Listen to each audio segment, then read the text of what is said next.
আল্লাহ যদি স্বার্থপর হইতেন, মুসা নবী একদিন আল্লাহকে বলেন, আল্লাহ ফেরাউন আমারে কম জ্বালায় না, পারো নাকি তুমি তারে মাইরে ফেলাইতে?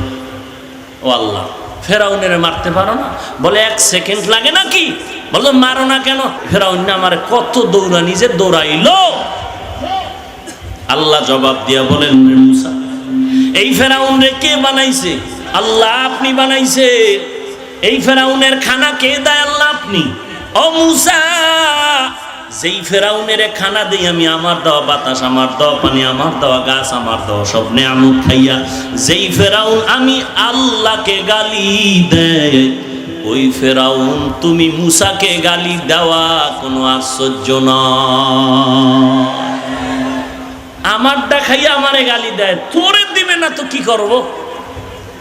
এরে ভোলার মুসলমান, যেই বেঈমানেরা কথায় কথায় আল্লাহরে গালি দেয়, নবীরে গালি দেয়, যেই বেঈমান মাদ্রাসারে গালি দেয়, কোরআনের বিরুদ্ধে কথা বলে, নবীর সুন্নতের গালি দেয়, এই সমস্ত বেঈমানেরা আলেম ওলামাদের গালি দেওয়া কোনো আশ্চর্যের কিছু না।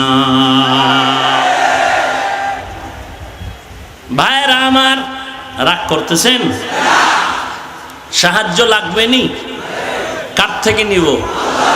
আরো জোরে বলেন। সবাই এই কথায় যদি একমত থাকতেন, তাহলে কালকে ভোলা শহরে সব নাপাক দূর হয়ে যেত, কোন সুদি কারবারি থাকতো। অথচ আপনি কিন্তু, আপনি না হয় আপনার ছেলে, না হয় মেয়ে, আপনার স্ত্রী ওই সুদের সাথে জড়িত হয়ে আছে, আপনার খবর আছে অথবা নাই। এরে আল্লাহর গোলাম, আল্লাহ তাআলা বলেন সাহায্য আমার কাছে চাও। অনেকে বলে হুজুর ডেইলি 1000 বার চাই, মোটেও পাই না। আল্লাহ বলেন এমনে চাইলে হবে না, 2টা জিনিসের মাধ্যমে আমার সাহায্য নিতে হবে। 1 নম্বরে ধৈর্য, 2 নম্বরে হলো নামাজ। ধৈর্য আছে? কথা বলেন না কেন? ধৈর্যও নাই, নামাজও নাই। আছে নামাজ? 5 ওয়াক্ত নামাজের খবর নাই। এই ময়দানে এশার নামাজের জামাত চলছিল, কত আল্লাহর বান্দারা এখানে হাজির থাইকাও নামাজ পড়ে নাই, রাস্তায় গিয়া বিড়ি টানছে। নিয়ত করছে ফজর পর্যন্ত বয়ান হলো, টেনশন নাই, কারণ বাসায় গিয়া তো ঘুমাবো না, রাত্র 3টা 4টা পর্যন্ত তো মোবাইল ধাক্কা মারি, ফজর যায় যাক, তারপর একটু এখানে বসে সময় কাটায় দেই। এরে নবীর উম্মতের দল, তুমি যেই দলের নেতা হও না কেন, যেই দল করো আর যে পীরের কাছে যাও, আমার নবীর তরিকার মধ্যে 5 বেলার নামাজ আছে না নাই? অতএব কোনো সুযোগ নাই 5 বেলার নামাজ বাদ দেওয়ার মতো। দৈনন্দিন 5 ওয়াক্ত নামাজ পড়তেই হবে, বাদ দেওয়ার কোনো সুযোগ নাই। এরে নবীর উম্মতের দল, আল্লাহ বলেন সাহায্য আমার থেকেই নিতে হবে। 2টা জিনিসের মাধ্যমে সাহায্য চাও।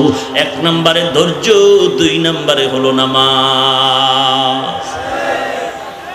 ধৈর্য আর নামাজ এত দামি একটা সম্পদ।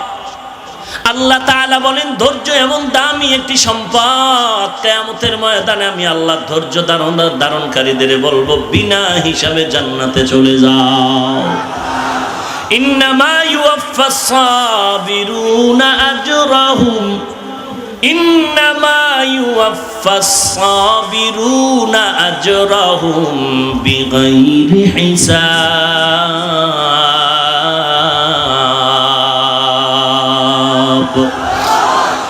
আল্লাহ বলবেন ধৈর্য ধারণকারীরা বিনা হিসাবে জান্নাতে চলে যাও। ইয়া আইয়ুহাল্লাযীনা আমানুসবিরু ওয়া সাবিরু ওয়া রাবিতু ওয়াত্তাকুল্লাহ। ধৈর্য ধারণ করো, ধৈর্যের উপরে মজবুত হয়ে চলো। ধৈর্য এত দামি একটা সম্পদ। আল্লাহর পরীক্ষায় যদি পাশ করতে চাও, 2টা জিনিস লাগবে, ধৈর্য আর নামাজ। স্বামী আর স্ত্রী বসে বসে মধুর কথা বলতেছে, স্বামীকে স্ত্রী প্রশ্ন করে, বলে স্বামী আমার কেমন মোহাব্বত করো, আমাকে তুমি বলো। স্বামী ডাক দিয়া কাও বিবি, সেই মোহাব্বতের কোনো শুরু আছে শেষ? বলে কেমন, কথায় বুঝায় দাও। বলে তুমি আমার, আমি তোমার। এমন ভালোবাসা। স্ত্রী বলে কেমন? বলে তুমি যখন যা চাইবা আমি তৈয়ার।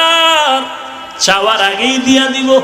বলে এমন কি ভালোবাসো যে প্রশ্ন করা মাত্রই তুমি প্রশ্নের উত্তর দিবে, চাওয়া মাত্র দিবে? বলে হ্যাঁ দিব। স্ত্রী বলে ঠিকই দিবা? ঠিকই দিব।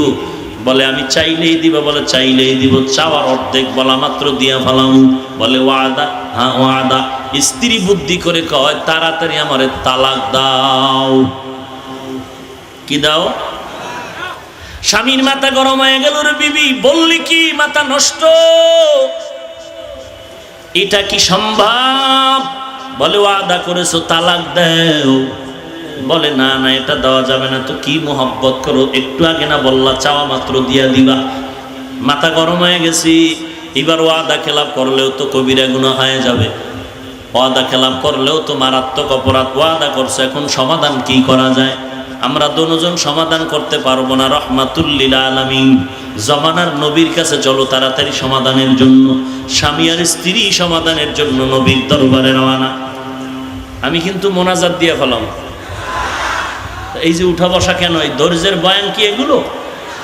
যে এত ধৈর্যের বয়ান করি, এর পরিণাম ফলেই তো দরুদ শরীফ পড়েন, দোয়া করে দেই। কারো জ্যৈষ্ঠ মাস, কারো সর্বনাশ।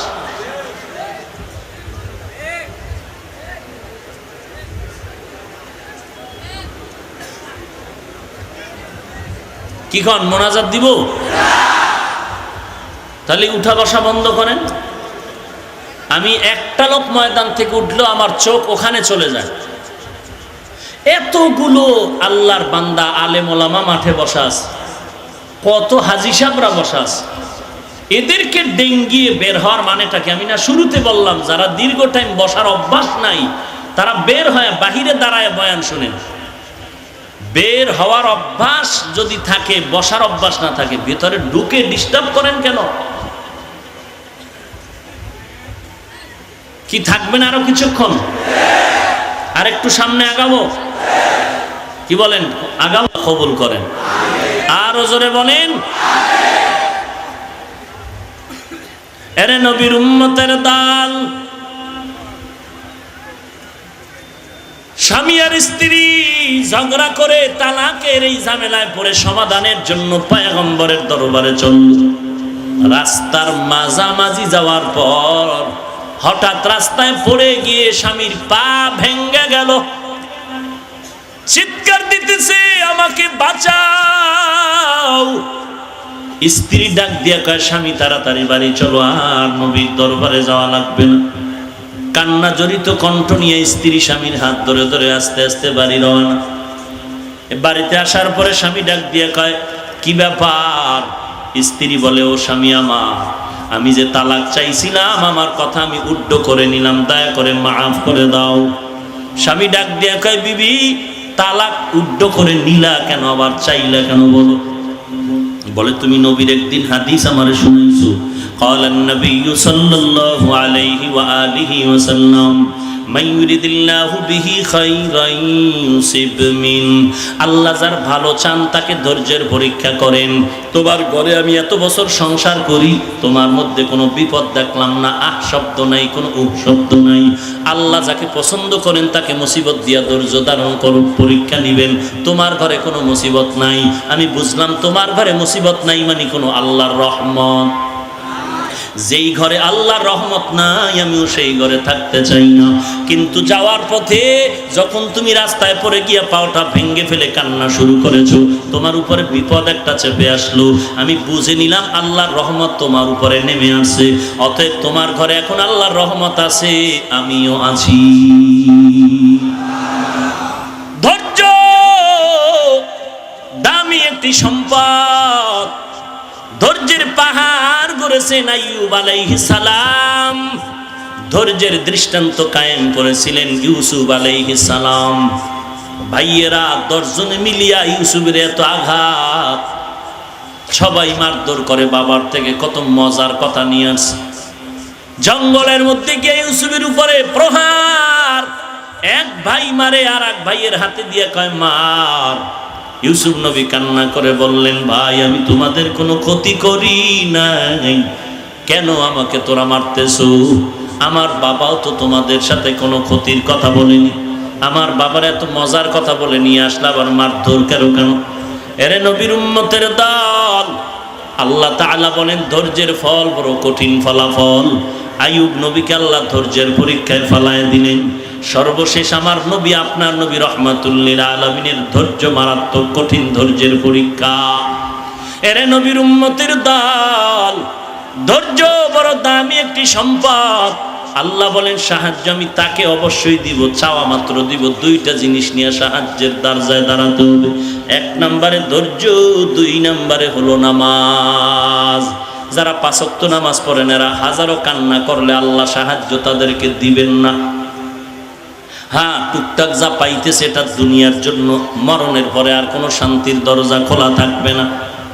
এরে আল্লাহর নবীর উম্মতের দল, আল্লাহর মোহাব্বত নিয়া তৌফিক চাও। আল্লাহ তোমার শরণাপন্ন হওয়ার তৌফিক দাও, দুইটা গুণের মাধ্যমে ধৈর্য দাও, এবং তুমি আমাকে সাবিরিনদের অন্তর্ভুক্ত করে দাও, এবং তুমি 5 ওয়াক্ত নামাজ বা জামাআত আদায় করার তৌফিক দান করো। কয় ওয়াক্ত নামাজ? মাপ পাওয়ার কোনো সূরাত আছে? 5 ওয়াক্ত নামাজ যদি পড়ো, 1 ওয়াক্ত নামাজ পড়তে তোমার 20 মিনিট, ধরে নিলাম আধা ঘন্টা। 5 ওয়াক্ত নামাজে সময় লাগবে তোমার 2.5 ঘন্টা। এই 2.5 ঘন্টা সময় কাজে লাগায় যদি 5 বেলার নামাজ পড়ে নাও, আল্লাহ বলেন নবী উম্মতের জানায় দেন আমি 5 ওয়াক্তের নামাজের বরকতে 50 ওয়াক্ত নামাজের সওয়াব দিব। উম্মতের জানায় দেন কোন উম্মত যদি এশার নামাজ জামাতে পড়ে ঘুমায়, ঘুম থেকে উঠে যদি আবার ফজরের নামাজ আদায় করে নেয়, আল্লাহর নবীকে আল্লাহ বলেন উম্মতের জানায় দেন ঘুমাইয়া ঘুমাইয়া যেই সময়টা ব্যয় করলো ওই সময়টাও নেকের পাল্লায় ওজন দেওয়া হবে। একটুখানি নেকের তরে রোজ হাসরের মাঠেতে বাবা ঘুরবে ছেলের পিছে, ছেলে বাবার আগেতে। আহাতে মন কঠিন দিনেতে নামাজ তোমায় ভুলবে না, ঠিক মতো পড়িলে নামাজ জান্নাত তোমার ঠিকানা। ঘুমের চেয়ে নামাজ ভালো আর তুমি ঘুমাইও না, ঠিক মতো পড়িলে নামাজ জান্নাত তোমার ঠিকানা।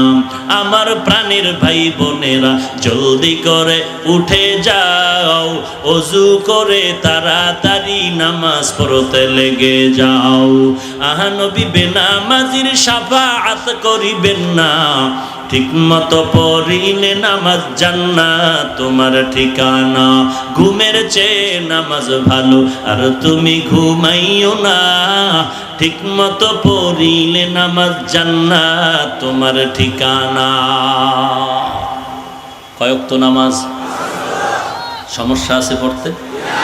যারা মনে মনে একটু ধোকায় পড়ে আছো, 5 ওয়াক্ত নামাজ পড়লে না জানি কোনো বিপদে পড়ে যাই, বলো তোমার চোখের ডানে বামে তাকায় দেখো, হুজুরদের কথা বাদ দাও, তোমার মতো যুবক স্কুলে পড়ে, কলেজে পড়ে, ভার্সিটিতে পড়ে, তাকায় দেখো 1 ওয়াক্ত নামাজও বাদ দেয় না, আছে না নাই? র্যাব আর্মি পুলিশ বিডিআরের চাকরি করে, 5 ওয়াক্ত নামাজ পড়ে, 1 ওয়াক্ত নামাজও বাদ দেয় না, অভাব নাই। ড্রাইভারি করে নামাজ বাদ দেয় না, কৃষি কাজ করে তোমার মতো আমার মতো যুবক নামাজ বাদ দেয় না। ও বাবা, আজকে তুমি পায়ে ধরে ধরে তোমাকে বলতেছি টুপি পরো, নামাজ পড়ো, দাড়িটা লম্বা করো। তুমি নামাজ পড়তে চাও না, টুপি পড়তে চাও না। আর আমাকে যদি কেউ কোটি কোটি টাকা গোপনে আমাকে দিয়ে বলে হাফিজ ভাই দাড়িটা কেটে ফেলো, 5 কোটি টাকা দিব, তুমি জবাব দাও আমি টাকার লোভে দাড়ি কাটবো নি? একটু চিন্তা করো, তোমার পায়ে ধরে ধরে ধরে ধরে বললাম, তারপরও টুপি পড়তে চাও না। আর আমাকে কোটি টাকার লোভ দেখাইলো, আমি টুপি ফেলতে চাই না। কারণটা কি? কারণ আর কিছু না, জাহান্নামের আযাবের ভয়। ওরে নবীর উম্মতের দল, একটা সেকেন্ডের আযাব সহ্য করার শক্তি জমিনে কেউ নাই। জমিন থেকে 9 কোটি 30 লক্ষ মাইল উপরে সূর্য, দিনের বেলা সূর্য আসিল, রাতের বেলা নাই, এরপরে এত ঘাম এত গরম লাগেনি আপনাদের? এরে আল্লাহর বান্দা, ওই সূর্যের একটা মুখ জমিনের দিকে দেওয়া, রাতের বেলা নাই, দিনের বেলা, এরপর এত গরম। কিয়ামতের ময়দানে 12টা মুখ জমিনের দিকে দিয়ে দিবে সূর্য, মাথার উপরে চেপে আসবে। আল্লাহ বলবে তোর যত তাপ আছে জমিনে ছেড়ে দে, জমিনে সূর্যের তাপ লাগা মাত্র জমিনটা তামা হয়ে যাবে। এরে নবীর উম্মতের দল, আল্লাহর কোরআন পড়লাম, নবীর হাদিস পড়লাম, একটা কথাও মিথ্যা নাই রে বাবা। এত বিপদ, এত বিপদ। ইমান আমল ঠিক রাখার কারণে কত গালি, কত কিছু শুনতে হয়, তারপরও নামাজ সারি না, টুপি সারি না, গালি দেই না। কারণটা কি? জাহান্নামের আযাব সহ্য করা সম্ভব হবে না। আফ্রিকার জঙ্গলের নবীর সাহাবী হযরত বিলাল, নবীর এত বড় আশিক, নবীর মুহাব্বতের সুন্নতের টুপি বিলালের মাথায়। গোসল করে টুপিটা চেপে ধরে গোসল দেয়, সুন্নত যেন ছুটে না যায়। সেই বেলাল নবীর কেমন পাগল। নবী মেরাজ থেকে এসে বলেন, বেলাল রে, আমি আল্লাহর আরশ আজিম দেখলাম, জান্নাত জাহান্নাম দেখলাম, ওখানেও তোমার হাঁটার আওয়াজ পেলাম। এমন কি আমল করেছ রে বেলাল? বেলাল বলে, আমার কোনো আমল নাই রে নবী, শুধু আমি আপনার মোহাব্বত নিয়ে অন্তরে চলতেছি রে পয়গম্বর। আবু বকর সিদ্দিক রাদিয়াল্লাহু তাআলা রাস্তা দিয়ে হেঁটে যায়, হঠাৎ করে শুনতেছে বেলালের কান্নার আওয়াজ আবু বকরের কানে আসতেছে। তাকায় দেখতেছে বেলাল যেই বেঈমান উমাইয়ার ঘরে চাকরি করে, গরিব, ওই উমাইয়া বেলালকে হাতে পায়ে রশি লাগায় আঘাত করতেছে।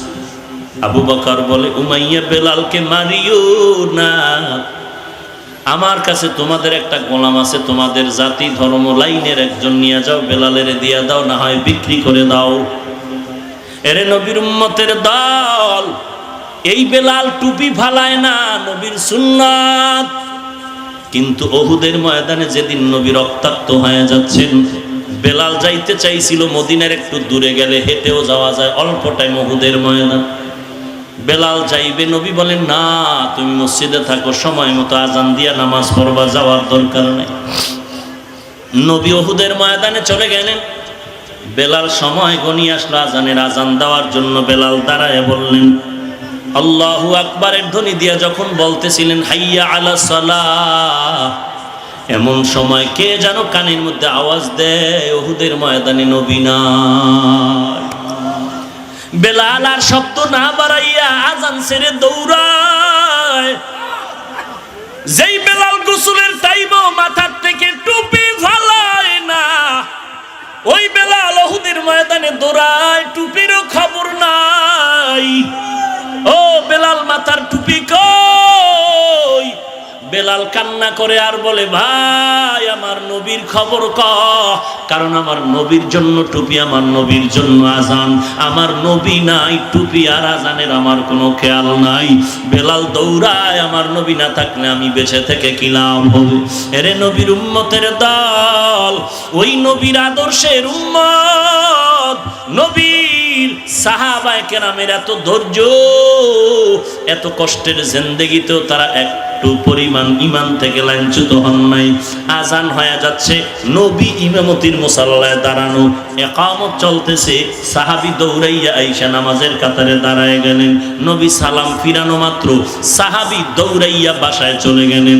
অন্যান্য সাহাবী আজানের আগে এসে বসে থাকে, নবীর সালামের পরে বসে নামাজ পড়ে, সুন্নত পড়ে অপেক্ষা করে নবী বয়ান করবেন। একদিন, দুদিন, 3 দিন, কয়েকজন সাহাবা ওই সাহাবীর ব্যাপারে নবীর কাছে অভিযোগ দিলেন, পয়গম্বর, অমুক সাহাবী নামাজের ইকামতের সময় আসে, আবার সালাম ফিরানো মাত্র দৌড়ায় যায়। নবী একটা কথা 3 বার না শুনলে অভিযোগ তার কানে নিতেন না। আজকে নবী চুপ, আর একদিন অভিযোগ আসলো, নবী চুপ, আর একবার আসা মাত্র বলেন, ও সাহাবায়ে কেরাম, হয়তো সাহাবী ইকামতের সময় আসে, আগে আসে না, আবার সালামের পরে দৌড়ায়, দেরিও করে না, মনে হয় কোনো বিপদের মধ্যে পড়ে আছে, চলেন আমরা তার বাড়ি চলে যাই। মায়ার নবী রহমাতুল লিল আলামিন সাহাবীর বাড়ির দরওয়াজায় হাজির। সাহাবায়ে কেরাম নিয়ে দাঁড়ায়া সালাম, আসসালামু আলাইকা ইয়া আহলাল বাইত, ও ঘরওয়ালারা কে আছো? রহমাতুল লিল আলামিন তোমার ঘরের দরওয়াজা।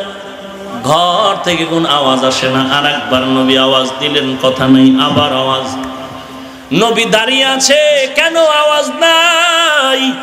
এইবার নবী শুনতেছেন ঘরের ভেতরে কান্নার আওয়াজ।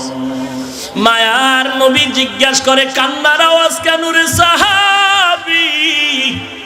সাহাবী করুণ আওয়াজ দিয়া কান্না করে বলে, নবী আমি এত পরিমাণ গরীব, আপনার কাছে আসার মতো ভালো পরনে কোনো আমার কাপড় নাই রে নবী। নবী বলেন, যা আছে তা নিয়া নবীর সামনে আসরে সাহাবী।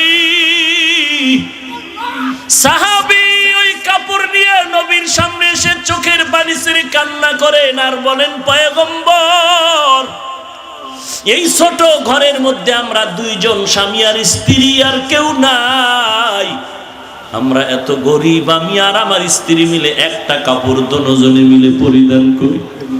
ঘরের মাঝখানে একটা গর্ত বানায় রেখেছি, ওই গর্তের মধ্যে আমার বিবিরে রাখিয়া কাপড় পরে আমি নামাজ আদায় করে নেই। সালামটা ফিরাইলে আমি দৌড়াইয়া যাইয়া গর্তে নেমে আমার বিবিরে কাপড় দেই নামাজের জন্য। মায়ার নবী চোখের পানি ছেড়ে কাঁদলেন আর দোয়া করলেন, হে মালিক এত বড় অসহায় আমার সাহাবী, তারপর আপনাকে ভুলে না। ও আল্লাহ আপনিও আমার সাহাবী এই বান্দাকে ভুলবেন না রে আল্লাহ। এরে গরিব মুসলমান, একটু তরকারি সমস্যা, খানায় সমস্যা হলে তুমি আজ হারাম টাকা উঠানোর জন্য দৌড়াও। সাহাবায়ে কেরামের থেকে বেশি গরিব তো হও নাই। পেটে পাথর বেঁধে গামছা বেঁধে কত কষ্ট করেছেন, তারপর হারাম খায় না। রাতের বেলা তাহাজ্জুদের মুসাল্লায় দাঁড়ায় কান্নার আওয়াজ। এরে নবীর উম্মতের দল, ধৈর্য ধারণ করো, আসমান থেকে আল্লাহ খানা পাঠায় দিবে। ধৈর্য ধারণ করো, ইখলাসের সাথে নামাজে কান্না করো, আল্লাহর মোহাব্বত নিয়ে ধৈর্য ধারণ করে 5 ওয়াক্ত নামাজ পড়ো। ছেলের চাকরি নাই, মেয়ের লেখাপড়া নাই, স্ত্রী কথা শুনে না, কত বিপদ আর আপদ। এই বিপদের মধ্যে ধৈর্য ধারণ করে নামাজ পড়ো, আল্লাহর কাছে কান্না করো। দেখবা আল্লাহ আসমান থেকে তোমাকে এমন কিছু পুরস্কার দিবে যা তুমি কল্পনাও করতে পারো নাই। আমরা আজকে টুপিদারি নামাজ পড়ার কারণে আলহামদুলিল্লাহ আমাদের টাকা পয়সা, খানা দানা, ঘুম বন্ধ হয় নাই, মানুষের কাছে সম্মানও নষ্ট হয় নাই। এরে নবীর উম্মতের দল, আজকে তুমি দেখাও কোরআনওয়ালা, নবীর আদর্শওয়ালা একটা মানুষও কিনা খাইয়া মরে গেছে নাকি? কেউ মরে যায় নাই।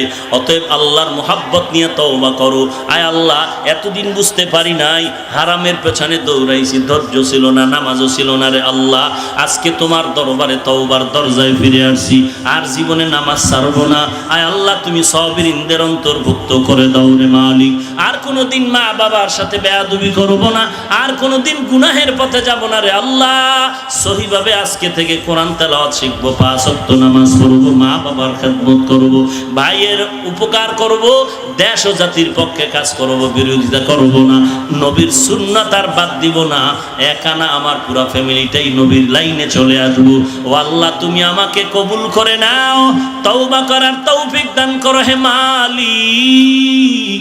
আল্লাহ তাআলা বলেন, আমার তওবার দরজা খুলে রাখলাম, উদউনি আস্তাজিব লাকুম।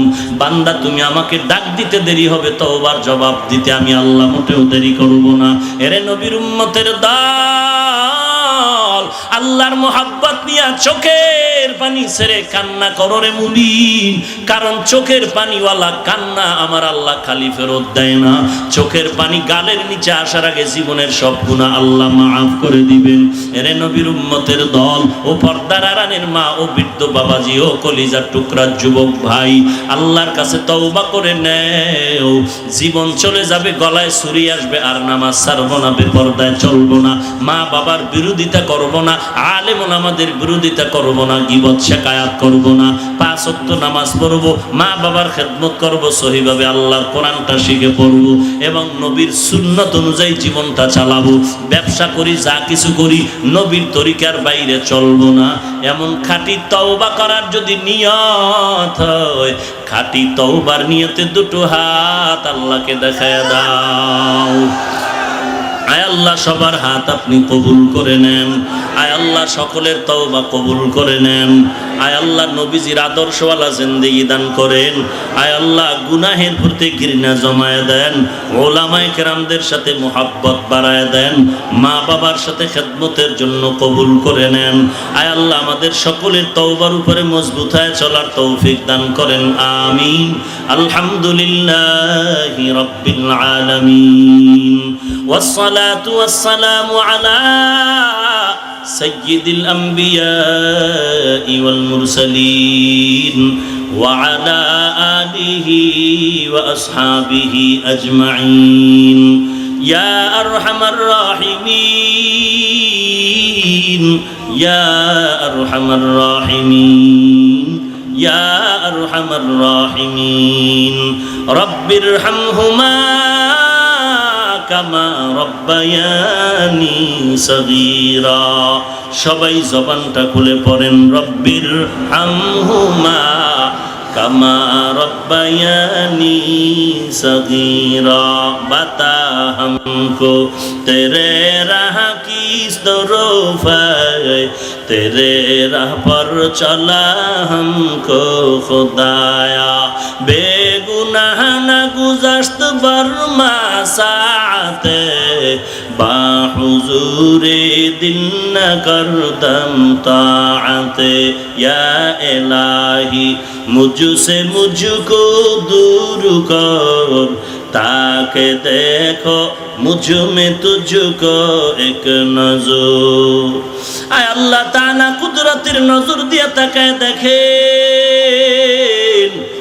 ए विशाल ময়দানের ভিতরে আপনার গোলাম কত শত উলামায়ে কেরামরা হাজির, সাদা দাড়িওয়ালা হাজী সাহেবরা ময়দানে হাজির রে আল্লাহ। আয় আল্লাহ কত ব্যবসায়ী, কত চাকরিজীবী, কত শ্রমিক, কত যুবক, কত ছাত্র ভাই, পর্দার আড়ালের কত মা বোনেরা হাত তুলেছেন রে আল্লাহ। আয় আল্লাহ আমরা টাকা চাই না, বাড়ি চাই না, জাহান্নামের আগুন থেকে নাজাত চাই রে আল্লাহ। মেহেরবানি করে আমাদের সকলের জিন্দেগীর সব গুনাহগুলো মাফ করে দেন আল্লাহ। আয় আল্লাহ তাআলা মেহেরবানি করে আজকের মাহফিল কবুল করে নেন। উলামায়ে হযরতরা যত কথা বলেছেন আমল করার তৌফিক দান করেন আল্লাহ। নবীজির সুন্নাতওয়ালা জিন্দেগি দান করেন, গুনাহের প্রতি ঘৃণা জমায়ে দেন আল্লাহ। আয় আল্লাহ সারা দুনিয়ার মুসলমানকে হেফাজত করেন আল্লাহ। বাংলাদেশ শান্তির দেশ বানায় দেন। ইসলামের জন্য দেশ রক্ষায় যারা জীবন দিল তাদের মাফ করে দেন। এখনো যারা চেষ্টা করে কবুল করে নেন। প্রশাসনিকভাবে যারা কাজ করে দিনদার বানায় দেন। আয় আল্লাহ মা বোনদের পর্দানিশি আবেদা বানায় দেন, ছেলে সন্তান নেককার বানায় দেন। আয় আল্লাহ প্রত্যেকটা মা বাবাকে নেককার সন্তানের মা বাবা হওয়ার তৌফিক দান করেন। সমস্ত মাদ্রাসা মসজিদগুলো কবুল করে নেন। অন্যান্য শিক্ষা